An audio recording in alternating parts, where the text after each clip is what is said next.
everyone, welcome back to my channel, Oodles of Joy Designs, the place where we turn our dreams into actionable plans by using our digital planner. I'm Joy, and today's video is a fun one because we're going to be diving deep into creating effective to-do lists to achieve your goals. We'll also get into why this is important and a little bit of what the difference is in creating to-do lists that are maybe more general versus creating to-do lists that the full intention of that to-do list is to be achieving your goal. I'm going to talk about how I use this framework to plan out my month, week, and day, as well as a really in-depth process of what this framework is, what it entails, and then a few examples of what that can look like in your day-to-day life. If that sounds like it's something that you're interested in, stick around. The first thing I like to get into whenever I talk about anything in terms of digital planning and goal setting is the why. The why is so important because it's really grounding you. Why should you create to-do lists that are grounded in your goals? It's easy to overlook the small steps. And now when I say the small steps, I'm talking about those small steps that you take every day to get you a little bit closer to achieving that goal. And while it's easy to overlook those steps, it's paramount that you don't. Because ultimately, it's those small daily actions that you are committing to that allows you to make leaps and bounds over time in achieving that goal. I do think that there is a difference between creating a general to-do list versus a to-do list that is more grounded in creating and setting a plan of action so that you can achieve your goals. General to-do lists for me are more of maybe everyday tasks that you do that you might need reminders for, or stuff that doesn't necessarily happen all the time, but something that you're just needing a reminder for. Versus to-do lists that are grounded in your goals, those are more, I like to think of them as little plans of actions, and those to-do lists, those action plans, that's what's going to get you to achieve your goal by the end of the year, or even sooner, whenever that timeline is for you. I do believe that when you make to-do lists, little plans of actions that are grounded in your goals, you are automatically setting yourself up for success. You're really choosing and affirming your goals and your intention to meet those goals. I know this channel is about digital planning, and planning is so important, but it's so easy to get stuck in the planning portion of it. And ultimately, that's not what I want for you. That's not what I want for me. It is more important to be doing the action of it all. And I think by cutting down on that energy of just creating general to-do lists and focusing more on creating to-do lists, little plans of actions that are grounded in your goals, you are mitigating all of that additional planning that you might not need. You're able to take the time to focus only on what is solely needed in order to achieve your goal on a day-to-day basis or monthly, weekly, daily basis. Next, we're going to get into a breakdown of the 6-step framework that I like to use. The first thing I like to do is called a morning mind mingle. And this doesn't necessarily have to happen in the morning. It's just something that I like to call it. I call it the 3 M's, morning mind mingle, but it could definitely happen in the afternoon or evening. Typically though, I like to do this when I have a fresh start and when my mind is feeling clearest. So for me, that's in the morning, but take what you want from this, as always. Do it whenever it works for you. But essentially, the morning mind mingle is where you're going to be dreaming big. You're going to think about your yearly goals, if you've already identified them. If you haven't, this is a great time to figure out what's most important to you for your life at this very moment. So think big picture. At this point, sometimes I'll source photos just to get me a little bit more motivated about it. I'll have my one big goal. I'll start to write down actionable tasks that I can be doing that will get me one step closer to reaching that goal. After that, my next step is to do the top 3 MVP. So in this instance, the P, usually it stands for most valuable player, but in this case, the P stands for priority. So it's your top 3 most valuable priorities. And it really is what it sounds like. You're just going to be identifying what your top 3 priorities are for whatever time frame that you're working in. After that, I like to do a task that I call bite-sized bites. I'll take those 3 MVPs that I have and break them down into smaller, more manageable steps for myself. Once I've done that, I will go to my calendar and I'll do kind of a calendar consultation. This is where I can schedule out those tasks that I've broken down into a more realistic way, depending on what my schedule is looking like for the week or the month or the day. Now we're getting closer to the end. Step 5 is to do a goal check-in. I do believe that it's important to review your goals regularly, and this is the perfect opportunity for you to do so. And lastly, our ultimate step is to celebrate small wins. It's really important to celebrate your progress, no matter how small. It's all those small wins that lead up to that big final win at the end of you achieving your goal. So don't forget to celebrate. It is arguably one of the most important steps in this whole 6-step framework. Now that I've kind of gone over a brief overview of the 6-step framework to creating effective to-do lists grounded in your goals, I did want to get into kind of the difference between planning for the month, planning for the week, and planning for your day. I do want to have like a caveat that these are all my personal opinions and this is just how I plan. Everyone can go about planning differently. You don't need to use a digital planner. You don't need to use a paper planner, like whatever way works for you. Take what you want. If you take something and find out that it doesn't work for you, that's totally fine. I applaud you for trying anyway, but just figure out what works and yeah. Everything's fine, everything's good, like do what works for you. That's the only thing that's important. So talking about the differences in planning, starting with monthly planning. So for monthly planning, I really think about it in the most broadest terms. This is almost kind of future planning, but like short-term future planning. For me, it involves setting broad goals and priorities for each month. I like to have a high-level overview of how the month is going to go and what needs to be accomplished. Moving on to weekly planning. For weekly planning, I like to think of it as refining the monthly goals into more manageable tasks. It helps me to think about weekly planning as having specific actions that can be taken on during the week. Lastly, we have daily planning. This is where you take your tasks for the week and you really get into the detailed nitty-grittiness of it all. And you're not just like looking at the plan itself, but you're doing it. You're really taking a more granular approach to your tasks and you're breaking them down into actionable steps each day, and then you're actually doing it each day. Going back a little, I'm going to go over what I like to use each type of planning for, or each planning time frame for. So starting with monthly. For monthly planning, I will do strategic planning, strategic goals, major milestones, and resource allocation. With strategic goals, I will define overarching objectives and priorities for the month. For major milestones, I will identify key events, deadlines, and significant milestones. Resource allocation, I'll allocate resources and time to really figure out what is needed for any major projects or tasks. With weekly planning, I focus more on task prioritization, time blocking, and checking in on those monthly goals. I will prioritize tasks based on urgency and importance for the week. I will allocate specific time slots for projects and tasks. Lastly, by checking in on my monthly goals, I will ensure that my weekly tasks and activities are really aligned with whatever my goals are for that month. Finally, we're at daily planning. With daily planning, I like to focus more on task breakdown, time management, and adaptability.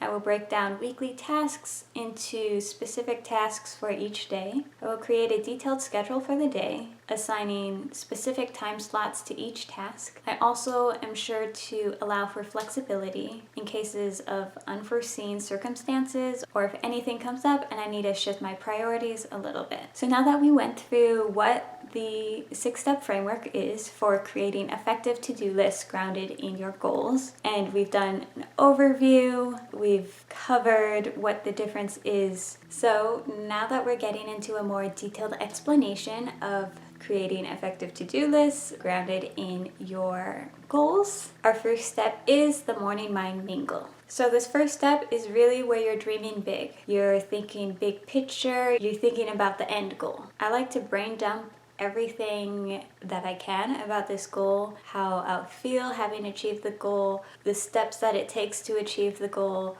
what the goal is, what are the measures of success, all of that. And usually I've already done this, or I've done something similar to this when I created my goals, So I will kind of refer back to that if I've done it. If I haven't, this is the perfect time to do that. And this is the point where your digital planner works so well, because you can just write out everything, and then if you want to order it in terms of if you wrote down any like steps that you have to take in order to achieve that goal, you can always just write whatever steps come to mind, and then you can adjust the placement so it's in order at a later time or even at this point. I like to think about what my goals are for the year, and then also where I'm at right now and what I can be doing to get where I want to be. What are the steps that I can take to get me a little bit closer to my goals? Now, you can decide if you're just focusing on one goal or on multiple goals. It does depend if you're using this framework to plan out your month, week, or day. And I'll get a little bit more into that, what I suggest, but just know that that's an option. I kind of already mentioned this, but if you've already created a goal breakdown and have identified the tasks that you need to do in order to reach that goal, this would be the perfect time to review that. How I approach the Morning Mind Mingle when I'm planning for the month is I like to really think about more future planning. I will review all my goals for the year and figure out which goals that I want to focus on for this month. I'm not only defining what goal that I want to be focusing on this month, but also what aspect within that goal that I want to be focusing on. Depending where I am in the year, I will also keep in mind the progress that has already happened or maybe hasn't happened, and I make sure that I'm flexible with wherever I'm at. Some specific questions that I like to use for this first step in the framework in terms of creating monthly to-do lists are: what can I accomplish this month? What would be realistic, fun, and challenging? Moving on to how I approach this step in terms of my weekly to-do lists. I like to think of this as the near future, as it's not so far as 4 weeks out, but it is something that will be happening sooner. It will be happening during the week, but it is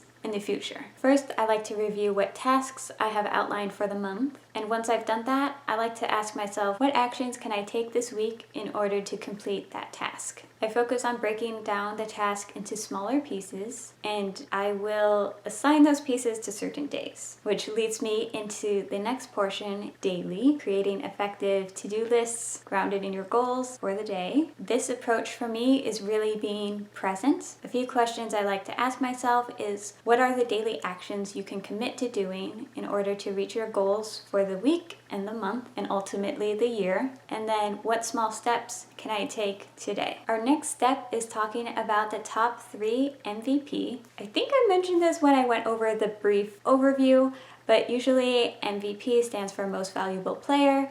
In this case, the P stands for priority/priorities. So this second step is to identify your top 3 most valuable priorities. So these are the items that are game changers and should be the top priority for your month, week, or day, depending on how you're using this framework. An example of this is this year I have the goal of reading 4 books on dog training/dog behavior. Now, I am able to break down this goal, and I will do that in a little bit for, I think, the next couple steps. For right now, if I was looking at this goal in a monthly/weekly, and sometimes how you look at goals, it can overlap because it can be granular or it can be big picture. So it's really up to you. But if I'm looking at this goal of reading 4 books on dog behavior and dog training, and I want to identify top 3 MVPs for the month, I'm going to say my first one would be to identify what book I'm going to read. That can be some research going into that. My second MVP for this goal is to figure out how I can incorporate this into my life and make it into a habit. I would be figuring out like the time frame, the duration, how often I want to be doing it, what is realistic for my life right now, etc. Things along those lines. And then the third thing that I would say is, how can I make this fun? How can I make this task attractive in my life and something that I want to be doing? So breaking down this step into the monthly, weekly, daily, how I approach this step for each of those categories. With the month, I really use this step to identify identify what's the most important thing for me to achieve that month. I do use this step more often in terms of like weekly and daily frameworks. For the week, it's helpful to have your 3 MVPs as kind of a marker for what would be peak progress, on your goals. And I do have quotations over that because everyone's human, like things happen. The biggest thing for me with everything, planning, being proactive, like doing your goals, is that you're flexible. Like things happen, that's fine. As long as you come back and work on it, that's all that matters. You can get derailed, whatever, but like come back. Come back to your goals, come back to your actions. Like it's never too late to do it. It's fine. Just come back. I really think that figuring out what the 3 MVPs is most helpful when you're doing this framework for day-to-day life, as it really allows you to make a commitment in the present moment, and that commitment will help you move forwards towards your goal. To me, the top 3 MVP in the day-to-day routine, it feels like the most motivational and actionable step possible. Our next step is bite-sized bites. This is exactly what it sounds like, so I'm not going to spend too much time going into it. It is having your task and creating it into even smaller, more manageable pieces. And ultimately, this makes the to-do list even more achievable. So an example of this is just working with that example I already mentioned. This year, I have a goal of reading 4 books on dog behavior / dog training. Easily, I can say I'm going to read 1 book each quarter. That will last out through the whole year. I want to read 1 hour each week. If I divide that 1 hour evenly throughout the days, that's about 8.5 minutes, which is doable for my life. Now, I have identified as an MVP to figure out by trial and error, like what works best for me. So typically, I would say that this is a task that I don't necessarily want to be doing closer towards like nighttime and the time I'm going to bed, because this is not the type of reading that I would consider relaxing. This is something that I will be doing more actively, as I want to be taking notes and I want to be figuring out ways where I can incorporate any of that knowledge into my daily life with my dog, etc.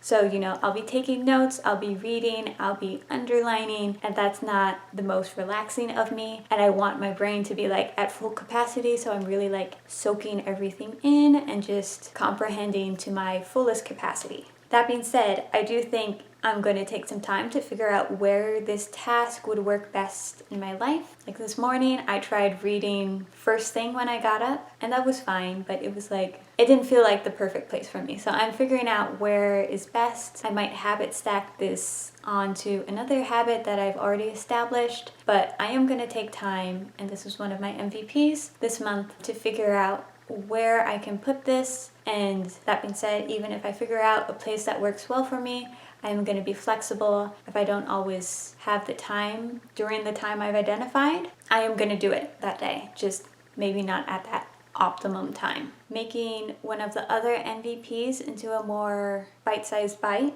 is researching what book I'm going to read. There is one book that I'm currently reading, so I don't really need to do that so much, but if I were researching a book, I would just go into probably Google, honestly, and I would just be searching like what books have come out, what new research papers have been cited in these new books. I'd probably check like who's the leading dog behaviorist, dog trainer, who's aligned with my own personal values and ethics on dog training. I forget her first name, but Horowitz. She's someone who is a champion in this field. So I'd probably look to see suggestions. There's so much information on the internet. So I'd probably just take some time to research and figure out which book would be best for me to kind of dive deep into this topic. My last MVP that I had for this goal was making the task attractive. So making it attractive to me is making it fun, making it something I want to do, making it easy to do. So once I've identified a time, I might try and attach this specific task and action, since it's going to be like a habit, a daily habit, is to attach it to a certain place. So maybe it depends what time of the day, but I could read in a comfy spot. I could make sure there's pillows and a lot of cozy blankets, and maybe make myself a cup of tea. So that's something really comforting and warm and makes it so that I want to do this reading and make it more fun. I think another way to make it fun is I could talk to my partner about what I'm reading, get his ideas on it, even test out a few things with my dog and see like how that goes. I think that could be really fun. So yeah, it's like simple things like that, making the task, the MVPs, a little bit more manageable and breaking it down even further. And honestly, you can break it down further than this as well. Our next step is to do a calendar consultation. This is something that's pretty important. It's where I like to schedule out my tasks realistically throughout the month, week, or day. It's important because this way you ensure that your to-do lists and your tasks that you have on your to-do list are functioning seamlessly with your life and with whatever you already have planned. As I mentioned before, having the month, that's kind of like the big picture future planning. I find this step to be pivotal in aligning your task with the broader spectrum of your goals. Your calendar can really serve as a compass, guiding you through the ebbs and flows of your commitments, schedule, and events, and even deadlines. By integrating your to-do list with specific time slots available, you are not only enhancing your efficiency, but you're also able to have a more realistic approach to goal achievement. It's helpful because it rather strategic moves towards the fulfillment of your long-term objectives. By consulting with your calendar, it really allows you to prioritize effectively, use your time wisely, and maintain a balance between those short-term tasks that you have for yourself and your overarching vision of who you want to be. In essence, consulting your calendar really transforms your to-do lists into stepping stones into achieving your goals. I will say, consulting your calendar, for me, it kind of has the same function for monthly, weekly, and daily. The only slight difference is with monthly, it's more broad, weekly, it's a little bit more detailed, and daily, you're at the most granular level. But the function is still the same, it still applies, and it's good to do, even like in a more concise way for weekly and daily, I think. I'll spend more time on this when I'm doing it for the month, but like weekly and daily, I usually just quickly look it over, transfer anything over that I need to, and it's fine. The last two steps go hand in hand. The penultimate step is to do a goal check-in. This is another crucial practice that can act as a compass for you. You can identify where you're having challenges and where you're succeeding. It allows a moment for you to gain perspective on how far you've come and also what else you may have to do, as well as giving you an opportunity to recalibrate if that's needed. Having regular check-ins on your goal give you a heightened sense of achievement, a heightened awareness of what your achievements are, and helps foster a sense of accountability and commitment. Lastly, it can be super motivating to see you make progress on your goals and continuously be moving towards success with your goals. It may not feel like much is happening day to day, but any tasks that are grounded in your goals are truly getting you closer and closer each day, and that is amazing. Now that we've gone through that, our last step, which is right on par with checking in on your goals, is to celebrate small wins. Taking time to recognize, process, and celebrate the work that you've done, even when it was hard and you didn't want to. Celebrating your small wins can fuel your momentum and reinforce why you're doing this in the first place. By acknowledging and celebrating your smaller victories, you create this positive feedback loop, which can instill a sense of pride and propel you towards your larger aspirations. Embracing these moments of success cultivates a resilient mindset, encouraging you to persist in the face of challenges. In essence, celebrating small wins transforms the pursuit of goals into a fulfilling and rewarding experience. This ensures a sustained passion and commitment throughout your journey. And that's almost it. I have one more thing that I want to say. The last aspect I want to mention is tools and resources. I have created a one-sheet breakdown of this full framework for free. It's the perfect resource if you want to be creating to-do lists that are grounded in your goals, and you can really use this for your monthly, weekly, or daily planning. You can find this in my freebies folder, which is available via our newsletter sign up. I'll include the link below in the description box. You can also find it on my website, on my blog, through my Instagram account. It's everywhere. That's a wrap for today's video on creating effective to-do lists grounded in your goals. I hope you found this framework helpful and are feeling excited to supercharge your productivity. If you enjoyed this content and want more practical strategies for achieving your goals, don't forget to hit that like button, subscribe, and ring the notification bell so you never miss out on any of these conversations. Feel free to share your favorite takeaway in the comments or your own personal list making tip in the comments below. I love to hear all your thoughts and what you guys think of this. And remember, your to-do list isn't just a list, but it is a roadmap to success. So until next time, keep dreaming big, planning even bigger, and taking intentional steps towards achieving your goals. I'm wishing you oodles of joy. Until next time, bye!